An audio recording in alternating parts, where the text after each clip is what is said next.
محترم بزرگوں، نوجوان ساتھیوں، عزیز بچوں اور پردہ نشین ماؤں اور بہنوں،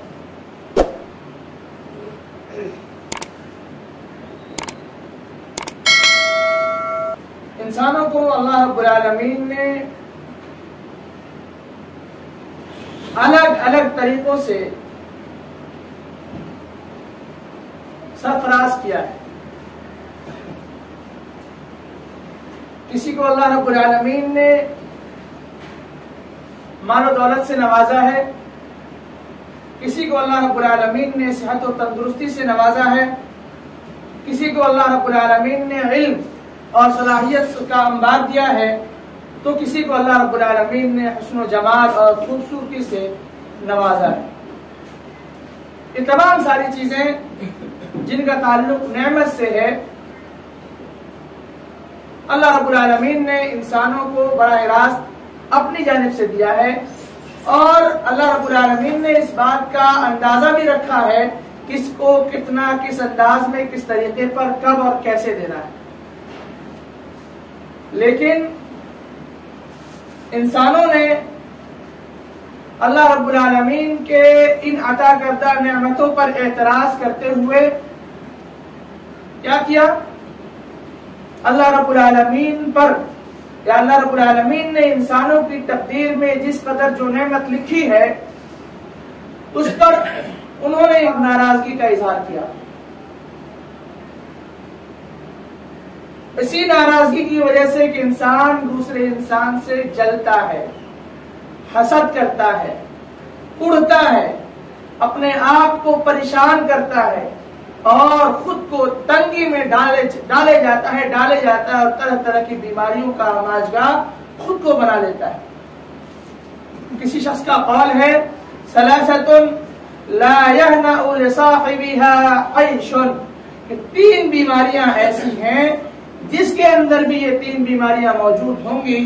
لا يهنأ، اس کی زندگی خوشگوار نہیں ہو سکتی ہے، اس کی زندگی میں چین و سکون اور اطمینان نہیں پیدا ہو سکتی ہے، وہ ہمیشہ اضطرابی کیفیت میں ہوگا، ہمیشہ بے چینی کی کیفیت میں ہوگا۔ وہ تین بیماریاں کیا ہیں؟ الحسد والحقد وسوء الخلق، ایک حسد کی بیماری، دوسرے بغض کی بیماری اور تیسرے برے اخلاق کی بیماری۔ یہ تین خطرناک بیماریاں جس کے اندر بھی پائی جائیں گی، وہ شخص کبھی بھی چین و سکون کی سانس نہیں لے سکتا ہے۔ حسد اللہ رب العالمین کی تقدیر سے اعتراض کا نام ہے۔ حسد کی تعریف کرتے ہوئے ایک شخص کہتا ہے تمنی زوال النعمت عن صاحبها، کہ صاحب نعمت کے پاس جو نعمت موجود ہے اس سے وہ نعمت چھن جائے، اس سے نعمت لٹ جائے، اس سے وہ نعمت برباد ہو جائے، اس بات کی تمنا کرنا، اس بات کی خواہش کرنا اور اس بات کی آرزو اپنے ذہن و دماغ میں پالنا، یہ حسد ہے۔ حاضرین کرام، اس کو مثالوں سے سمجھیں۔ کسی کے پاس لگژری لائف ہے، اچھی زندگی گزار رہا ہے، بڑا سا گھر ہے، بڑی سی گاڑی ہے، آئی فون ہے اور عمدہ قسم کا لیپ ٹاپ ان کے پاس موجود ہے۔ اس کا پڑوسی، اس کا جاننے والا ان چیزوں کو دیکھ کر دل میں یہ تمنا کرے کہ ان کے پاس جو لیپ ٹاپ ہے وہ گر جائے، ان کے پاس جو موبائل ہے وہ گم ہو جائے، ان کے پاس جو گاڑی ہے وہ ایکسیڈنٹ کے حوالے ہو جائے، ان کے پاس جو گھر ہے اس میں آگ لگ جائے، ان کے پاس جو اچھی تجارت ہے وہ کساد بازاری کا اور بربادی کا شکار ہو جائے، اس کے پاس جو حسن و جمال ہے اس پر کسی کو تیزاب ڈال دے۔ عورتیں عورتوں سے حسد کرتی ہیں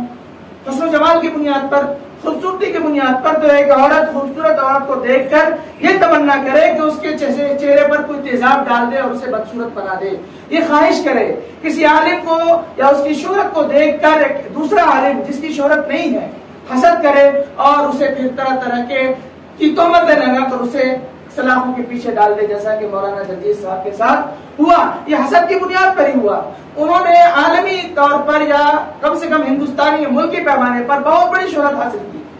لیکن علماء کرام نے، کچھ علماء نے جو وہاں تک نہیں پہنچ سکے ان سے حسد کرنا شروع کر دیا اور حسد کی بنیاد پر ان پر گندے قسم کی تہمتیں لگائیں اور ان کو سلاخوں کے پیچھے ڈال دیا۔ اسی طرح کسی کے پاس علم ہے، وہ علم کے ذریعے دوسروں کو فائدہ پہنچا رہا ہے، لیکن کسی کو یہ فائدہ پہنچانا ناگوار لگ رہا ہے اور کیا چاہ رہا ہے کہ اس کے پاس جو علم ہے وہ بھول جائے، کہ وہ اچھا طالب علم ہے، اچھا اسٹوڈینٹ ہے، وہ اپنے کلاس میں اچھے مارکس لا رہا ہے، دوسرا ساتھی اس سے کوڑے، اس سے ناراضگی کا اظہار کرے اور یہ خواہش کرے کہ اس کے پاس جو پوزیشن ہے، اس کے پاس جو اعلیٰ نمبرات ہیں وہ فیلئر میں تبدیل ہو جائے۔ اس قسم کی خواہشیں کرنا یہ حسد کے زمرے میں شامل ہے۔ ایک اور چیز، انسان کم سے کم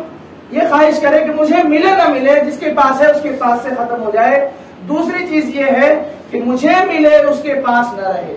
یہ دونوں چیزیں حسد میں شامل ہیں۔ اور تیسری چیز ہے رشک۔ ایک چیز ہوتی ہے رشک۔ رشک جائز ہے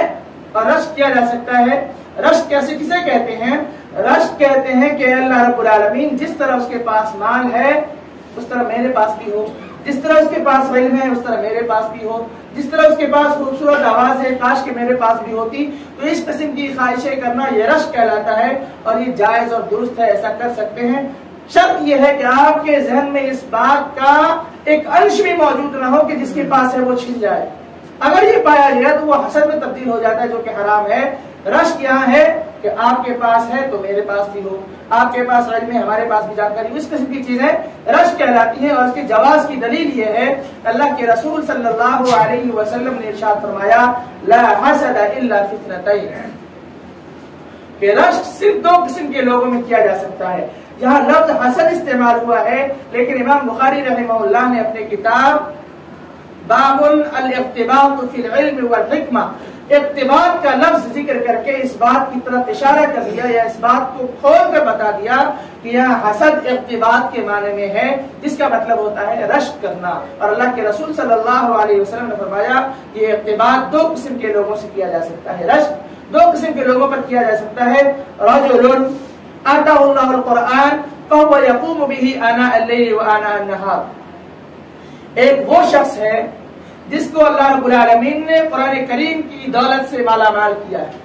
قرآن کریم کا حافظ ہے، قرآن کریم کا عالم ہے، قرآن کریم کو اچھی آواز میں پڑھتا ہے اور اس قرآن کریم کی خدمت دن و رات کرتا ہے۔ یقوم به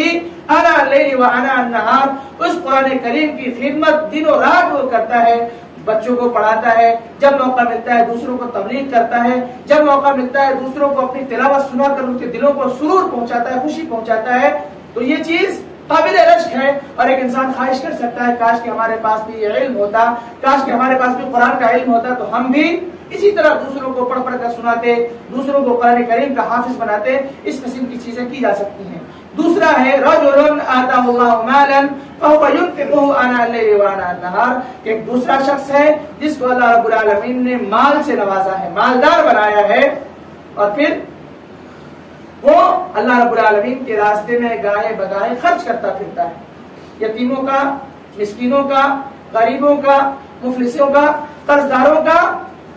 یہ سمجھے مداوع بنا ہوا ہے، اس کی ضرورتوں کو پورا کرتا ہے۔ تو ایک انسان یہ خواہش کرے کاش کہ ہمارے پاس بھی یہ مال ہوتا، ہم بھی غریبوں کی، یتیموں کی، مسکینوں کی مدد کرتے، اللہ رب العالمین کے گھر کی تعمیر میں حصہ لیتے، مدرسوں کی تعمیر میں حصہ لیتے، یتیم بچوں کی کفالت کی ذمہ داری اپنے سر لے لیتے۔ اس قسم کی خواہشیں ایک انسان کر سکتا ہے اور یہ ممدوح عمل ہے، ایک ایسا عمل ہے جس کی تعریف کی جا سکتی ہے۔ اللہ رب العالمین ہم سبھی کو ایسا رشک کرنے والا بنائے اور ایسا رشک کرنے کے ساتھ ساتھ اس کے حصول کے لیے جستجو بھی کرنا چاہیے، کوششیں بھی کرنی چاہیے، راستے بھی اختیار کرنے چاہیے۔ ہاتھ پر ہاتھ رکھ کر بیٹھے رہنے سے یہ چیزیں حاصل ہونے والی نہیں ہیں، کیونکہ انسان اللہ رب العالمین ہمیں اسی حالت میں ہمیں روزی دے گا، ہمیں علم دے گا، ہمیں صلاحیت سے نوازے گا جب ہم حرکت کریں گے، کیونکہ حرکت میں برکت ہوتی ہے۔ اللہ رب العالمین سے دعا کریں کہ اللہ رب العالمین ہمیں مثبت انداز میں سیدھے راستے سے، صحیح راستے سے علم حاصل کرنے کی بھی توفیق دے اور مال حاصل کرنے کی بھی اللہ رب العالمین زیادہ سے زیادہ توفیق دے، تاکہ ہم اس کا بہتر اور اچھا استعمال کر کے لوگوں کے لیے فائدہ مند ثابت ہو سکے۔ حاضرین کرام، اب جو حسد ہے، حسد کی مذمت کیا ہے؟ حسد ایک ایسی بیماری ہے جو اپنے ساتھ کئی ساری بیماریوں کو جنم دیتی ہے۔ حسد ایک ایسی بیماری ہے جو اپنے ساتھ کئی ساری بیماریوں کو جنم دیتی ہے۔ حسد کی بنیاد پر ایک انسان دوسرے انسان کو ناپسند کرتا ہے،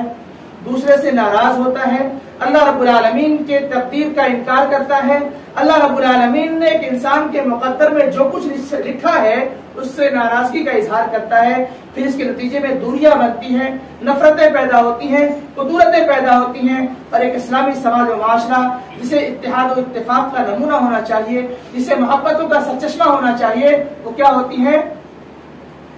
اس کا شیرازہ بکھر جاتا ہے، وہ ٹکڑوں میں بٹ جاتا ہے، وہ ذروں کے مانند بکھر جاتا ہے، اور پھر دوسری قومیں ان عداوت کی بنیاد پر، ان دوری کی بنیاد پر ہم پر حملہ کرتی ہے، ہم سے ناجائز فائدہ اٹھاتی ہے، ہماری کمزوریوں کو بھانپ کر ہم سے طرح طرح کے کام لیتی ہے، اور پھر ہم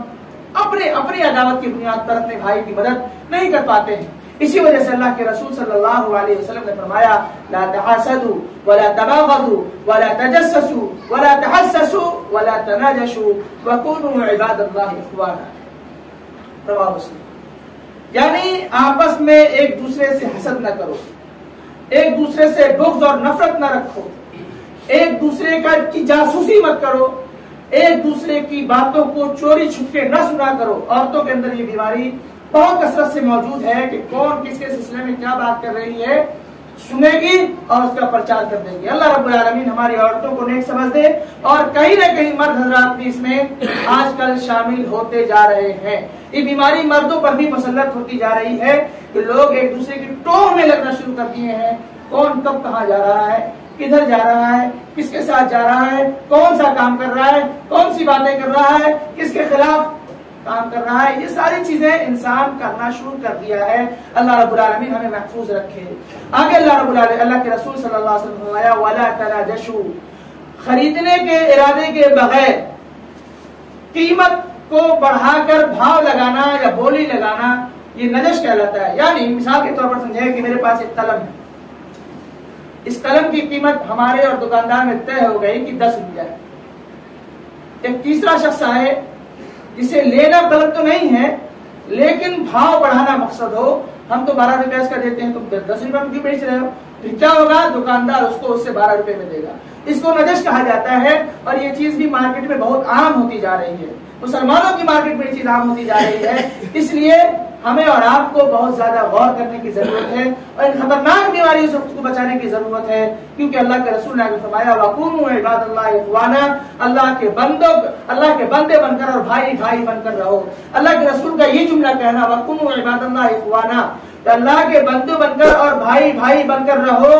یہ تبھی ممکن ہے جب تم ایک دوسرے سے حسد نہیں کرو گے، بغض نہیں رکھو گے، اور ایک دوسرے کے ٹوہ میں نہیں لگے رہو گے۔ جب یہ ساری بیماری اگر آپ کے اندر پائی جائیں گی تو آپ کے اندر اخوت، بھائی چارہ، ہمدردی اور ایک دوسرے کی مدد کرنے کی خواہش آپ کے دلوں میں نہیں جاگ سکتی ہے۔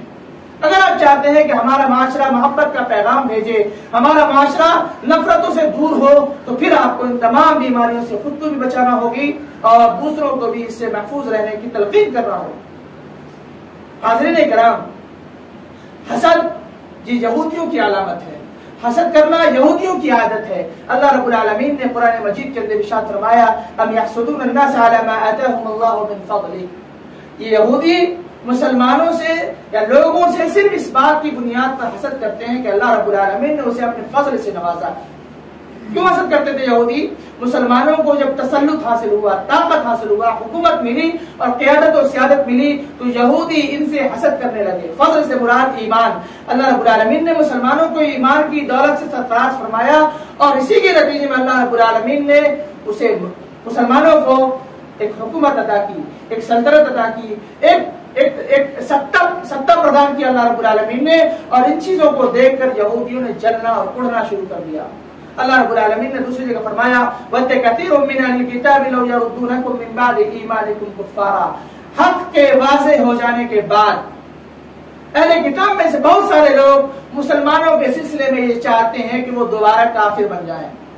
لَوْ يَرُدُّونَكُم مِّن بَعْدِ إِيمَانِكُمْ كُفَّارًا، کیوں چاہتے ہیں؟ حَسَدًا مِّنْ عِندِ أَنفُسِهِمْ، حسد کی بنیاد پر مسلمانوں سے حسد کرتے ہوئے کہتے ہیں کہ مسلمان اگر ایمان پر باقی رہے، اسلام پر باقی رہے تو بہت ترقی کریں گے، اور ان کی ترقی رک جائے اس لیے ان کی خواہش یہ ہے کہ آپ دوبارہ کفر میں لوٹ جائے، دوبارہ کافر بن جائے، ان کی یہ دلی خواہش ہے۔ اللہ کے رسول صلی اللہ علیہ وسلم نے فرمایا، عائشہ صدیقہ رضی اللہ تعالی عنہ فرماتی ہیں، لم يحسدون على شيء، یہود ہم سے حسد نہیں کرتے ہیں، كما حسدونا على الجمعة التي هدانا الله لها وضلوا عنها، یہودی ہم سے صرف اور صرف اس بات کی بنیاد پر سب سے زیادہ حسد کرتے ہیں کہ اللہ رب العالمین نے ہمیں جمعہ جیسی عظیم نعمت سے نوازا، جمعہ کے دن کی رہنمائی ہمیں کی، اور یہودی لوگ گمراہ رہ گئے۔ وعلى القبلة التي هدانا الله لها وضلوا عنها، اور یہ یہودی اس قبلے سے محروم رہ گئے، اور اللہ رب العالمین نے ہمیں قبلہ یعنی خانہ کعبہ کی طرف رخ کر کے نماز پڑھنے کی توفیق دی اور اس کی رہنمائی فرمائی۔ وعلى قولنا خلف الامام آمین، اور ہم امام کے پیچھے جو آمین کہتے ہیں، یہ بھی چیز اس کی اہمیت کا اندازہ اس بات سے لگائیے کہ یہ چیز ہمارا امام کے پیچھے آمین کہنا یہ یہودیوں کو پریشانی میں ڈالتا ہے۔ یہودی اس بنیاد پر حسد کرتے ہیں، اس سے اندازہ لگائیے کہ آمین کہنا کس قدر اہم اور ضروری ہے۔ لہذا ان چیزوں کو سامنے رکھ کر ہمیں یہ پتا چلا کہ حسد کرنا یہ یہودیوں کی عادت ہے۔ تو حسد سے ہم کو دو بنیادوں پر بنیادی طور پر دوری اختیار کرنا چاہیے۔ ایک یہ کہ یہودی کی مخالفت ہم پر واجب اور ضروری ہے، تو لہذا یہود کی جب یہ عادت ہے تو ہمیں ایسی عادتوں سے دوری اختیار کرنا ہے۔ دوسری وجہ یہ ہے کہ یہ کئی ساری بیماریوں کو جنم دینے کا ذریعہ اور سبب ہے۔ یہی وجہ ہے کہ اللہ کے رسول صلی اللہ علیہ وسلم نے اس کی خطرناکی کو مزید بتایا اور فرمایا کہ یہ چیز صرف بھائی چارے کو ختم نہیں کرے گی، یہ چیز صرف آپ کے درمیان محبت کو ختم نہیں کرے گی، بلکہ یہ ایسی خطرناک چیز ہے جو آپ سے آپ کے دین کو، آپ کے مذہب کو، آپ کے مسلمان ہونے کو اور آپ کے اسلام کو چھین سکتی ہے۔ اللہ کے رسول صلی اللہ علیہ وسلم کا ارشاد ہے، دب الیکم داء الامم قبلکم الحسد والبغضاء، کہ تمہارے اندر پچھلی قوم کی بیماریاں گھس چکی، تمہارے اندر پچھلی قوم کی بیماریاں داخل ہو چکی ہیں۔ وہ کون سی بیماریاں ہیں؟ الحسد والبغضاء، ایک حسد اور دوسرا بغض۔ ہی الحالقہ، یہ ایسی بیماری ہے جو صفا چٹ کر دے گی۔ کس چیز کا صفا چٹ کر دے گی؟ اللہ کے رسول کہہ رہے ہیں، لا اقول یا تحلق الشعر، میں یہ نہیں کہتا کہ آپ کے سر کے بال کو صفا چٹ کر دے گی، ولکن تحلق الدین، یہ آپ کے دین کا صفایا کر دے گی، آپ کی زندگی سے، آپ کی زندگی سے، آپ کے وجود سے، آپ کے معاشرے سے دین کا بخیہ ادھڑنے کے لیے کافی ہے، دین کو آپ کے سماج اور معاشرے سے، آپ کے وجود سے نکالنے کے لیے کافی ہے۔ کیونکہ ایک انسان جب اللہ رب العالمین کی تقدیر کا انکار کرتے ہوئے دوسرے بندے سے حسد کرتا ہے، دوسرے کی نعمتوں کو دیکھ کر جلتا اور اکڑتا ہے، تو اللہ رب العالمین کی ان نعمتوں سے ناراضگی کا اظہار کرتا ہے، تو گویا کہ دوسرے لفظوں میں وہ تقدیر کا انکار کرتا ہے۔ اور تقدیر پر ایمان رکھنا یہ ایمان کے ارکان میں سے ایک اہم ترین رکن ہے۔ کسی بھی رکن کا انکار کرنا انسان کو ایمان کے، اسلام کے دائرے سے باہر کر دیتی ہے۔ لہذا اگر کوئی شخص اللہ رب العالمین سے ناراضگی کا اظہار کرتا ہے، اللہ رب العالمین کی نعمتوں کو دیکھ کر اڑتا اور جلتا ہے، گویا کہ وہ دوسرے لفظوں میں تقدیر کا انکار کرتا ہے۔ حالانکہ تقدیر پر ایمان لانا ایک مسلمان کے لیے واجب اور ضروری ہے۔ کیونکہ کسی چارپائی سے جب ایک پایا نکال دیا جائے تو وہ چارپائی کا وجود نہیں رہ پاتا، وہ چارپائی ڈیمیج ہو جاتی ہے اور وہ خراب ہو جاتی ہے، جس کی درستگی کے لیے اس میں پھر سے چارپائی لگائی جاتی ہے۔ اگر آپ کسی سے حسد کرتے ہیں تو گویا آپ تقدیر کا انکار کرتے ہیں، اور جب تقدیر کا انکار کرتے ہیں تو آپ مسلمان نہیں ہیں۔ لہذا خود کو مسلمان بنانا چاہتے ہیں تو حسد کرنا بند کیجئے۔ اللہ رب العالمین کی تقدیر کا پایا جو آپ کے ایمان کے چارپائی سے ٹوٹ گیا ہے، اس کو پھر سے جوڑنے کی کوشش کیجئے، کیونکہ اسی میں آپ کی نجات ہے، اسی میں آپ کی فلاح و بہبود ہے، اور اسی میں آپ کے لیے ہر چیز کی کامیابی موجود ہے۔ اگر آپ حسد کرتے ہیں، اگر آپ جلتے ہیں، اگر آپ ٹوٹتے ہیں، تو اللہ رب العالمین سے ان چیزوں سے پناہ طلب کیجئے، کیونکہ آپ کے جلنے سے کسی کا کچھ بگڑنے والا نہیں۔ اللہ رب العالمین نے جس کے سلسلے میں جو لکھ دیا ہے وہ لکھ دیا،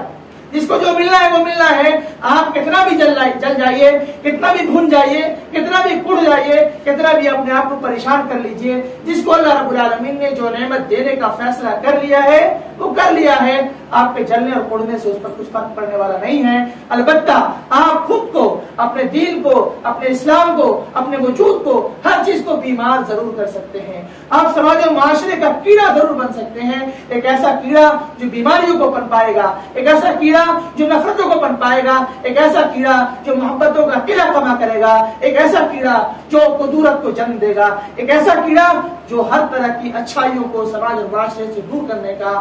ذریعہ اور سبب بنے گا۔ لہذا آپ ایسے کیڑے نہیں بنیے، آپ انسان ہیں۔ اللہ رب العالمین نے آپ کو بدھی دی ہے، بدھی کا استعمال کیجئے، بدھی کا صحیح استعمال کر کے اللہ رب العالمین نے آپ کے حق میں جو بھی نعمتیں دی ہیں ان کو اپنی نعمت سمجھیے۔ معاملہ کیا ہوتا ہے، میں نے آپ کو ایک بار اور ذکر کیا تھا کہ انسان اللہ رب العالمین کی نعمتوں کو جلدی حاصل کرنا چاہتا ہے۔ اللہ رب العالمین نے فرمایا ہے، اللہ کے رسول نے فرمایا ہے کہ انسانوں کے پیچھے اس کی روزی روٹی، اس کی نعمت ایسے ہی پیچھے دوڑتی ہے جس طرح انسانوں کے پیچھے موت دوڑتا ہے۔ موت کہیں نہ کہیں اگر آپ کو پکڑ لے گی، اسی طرح روزی بھی آپ کو، آپ کا رزق بھی آپ کو کہیں نہ کہیں آپ کو مل جائے گا، لیکن وقت لگے گا، جستجو کرنا پڑے گی، محنت کرنی پڑے گی، آپ کو تھوڑا سا جفاکش بننا پڑے گا، بہت زیادہ محنت کرنا پڑے گی، تب جا کر تھوڑا سا مال آپ کو حلال روزی کی شکل میں ملے گا۔ اور جو بھی نعمتیں آپ کو حلال روزی کی شکل میں ملے اس پر اللہ کا شکر ادا کیجیے، کیونکہ اللہ رب العالمین نے فرمایا لئن شکرتم لازیدنکم ولئن کفرتم ان عذابی لشدید، کہ اگر تم اللہ رب العالمین کی نعمتوں کے پانے کے بعد شکریہ ادا کرو گے تو اللہ رب العالمین اور زیادہ عطا کرے گا، اور اگر ناشکری کرو گے تو اللہ تعالیٰ کہہ رہا ہے ان عذابی لشدید، کہ میرا عذاب بہت زیادہ سخت ہے، بہت زیادہ شدید ہے۔ لہذا عذاب کی شدت اور سختی کا آپ کو اگر سامنا نہیں کرنا ہے تو شکر گزار بنیے۔ کسی کے پاس صحت ہے، تندرستی ہے، تو آپ بھی صحت اور تندرستی کو بنانے کے لیے جو بھی اس کی ایکٹیویٹی ہو سکتی ہے اس کو اختیار کیجیے۔ کیسے ہم صحت مند بنیں گے؟ ہم تو فجر میں سوئے رہتے ہیں، فجر کے بعد ہماری صبح 10 بجے ہوتی ہے، تو پھر صبح کی جو ٹھنڈی ٹھنڈی ہوا ہے جس کے سلسلے میں اللہ کے رسول نے فرمایا اللہ مبارک امتی فی بکورہا، اے اللہ میری امت کی صبح میں برکت عطا فرما۔ تو برکتیں آپ کو نہیں ملیں گی، کیوں؟ کیونکہ آپ صبح میں نہیں اٹھتے، اور برکتوں کا نزول صبح کے وقت میں ہوتا ہے۔ اللہ کے رسول صلی اللہ علیہ وسلم کی دعا صبح کے وقت کے لیے خاص ہے کہ جو بھی شخص صبح کے وقت میں بھاگ دوڑ کرے گا، صبح کے وقت سفر کرے گا، صبح کے وقت روزی تلاش کرے گا، ان تمام چیزوں میں انہیں برکت حاصل ہوگی، اچھی صحت بنے گی، اچھی روزی ملے گی، سفر کامیابی کے ساتھ اپنے منزل تک پہنچے گی۔ یہ تمام ساری چیزیں آپ کو اسی وقت حاصل ہوگی جب آپ صبح کے وقت کو اختیار کریں گے۔ اللہ کے رسول صلی اللہ علیہ وسلم کی تعلیمات، اللہ قرآن کریم کی تعلیمات ہمیں بار بار آگاہ کرتی ہے کہ ہمیں کیسے روزی حاصل ہوگی، حلال طریقے کیا ہوں گے، اور حسد سے کیسے بچیں گے، بیماریوں سے خود کو کیسے دور رکھیں گے، محبت ہمارے درمیان کیسے جنم لے گی، اور نفرتیں ہم سے کیسے دور ہوں گی۔ یہ تمام راستے اللہ کے رسول صلی اللہ علیہ وسلم نے ہمارے سامنے واضح اور عیاں کر دیے ہیں۔ ہماری ذمہ داری ہے کہ ان تعلیمات میں غور کریں، ان تعلیمات کو اپنے ذہن و دماغ کا حصہ بنائیں، اور پھر انہیں اپنی زندگی میں نافذ کرنے کی کوشش کریں۔ اللہ تعالیٰ سے دعا گو کہ بار الہی ہمیں کہنے سننے سے زیادہ عمل کی توفیق عطا فرمائے۔ آگے انشاءاللہ العزیز اگلے جمعہ میں حسد کے اسباب، کن بنیادوں پر لوگ حسد کرتے ہیں اور ان کا علاج کیا ہے، اللہ رب العالمین ہمیں توفیق سے نوازے کہ ہم آپ کے سامنے صحیح طور پر اس کو پیش کر سکیں۔ اللہ تعالیٰ سے دعا گو کہ بار الہی کہنے سننے زیادہ عمل کی توفیق عطا فرمائے، اور ہر طرح کی اخلاقی اور جسمانی بیماریوں سے اللہ رب العالمین ہم سبھی کو محفوظ رکھے، جب تک دنیا میں زندہ رکھے، اسلام پر زندہ رکھے، جب ہمارا خاتمہ بالخیر ہو۔ اقول قولی ھذا استغفر اللہ لي ولكم ولسائر المسلمين فاستغفروه انه هو الغفور